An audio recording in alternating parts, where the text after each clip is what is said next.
Est-ce que ce dé a autant de chances de tomber sur chacune de ces 6 faces? Quand on veut prouver quelque chose scientifiquement, il ne faut pas lésiner sur les moyens.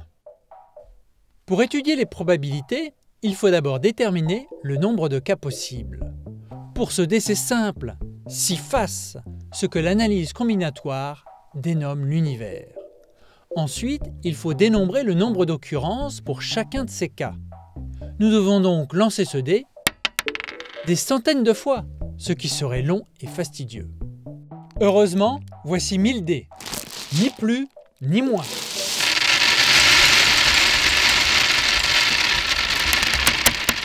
D'une main innocente, sans vouloir forcer un quelconque résultat, je répartis ces dés en une seule couche. Avec l'hypothèse que la machine les ayant produites est parfaite, ce protocole tout aussi rigoureux est bien plus rapide. En premier lieu, supprimons les dés coupés par le bord du cadre pour éviter toute fausse détection. Comptons alors les faces 1, les 2 et ainsi de suite. On peut utiliser pour plus de rapidité un logiciel de reconnaissance de forme.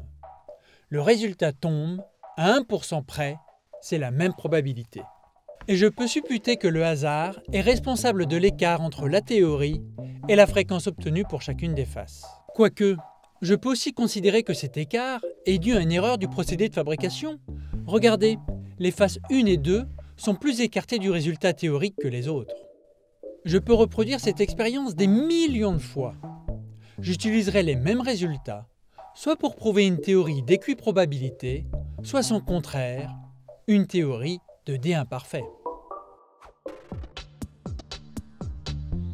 C'est comme si tout résultat scientifique était le reflet d'une décision profondément humaine. Nous avons tous à cœur de prouver nos théories. Et nous faisons un acte de foi pour sauter d'un résultat expérimental forcément approximatif à celui d'une théorie parfaite. Je n'y échappe pas moi-même en espérant que cette photographie vous prouve l'humanité de la science.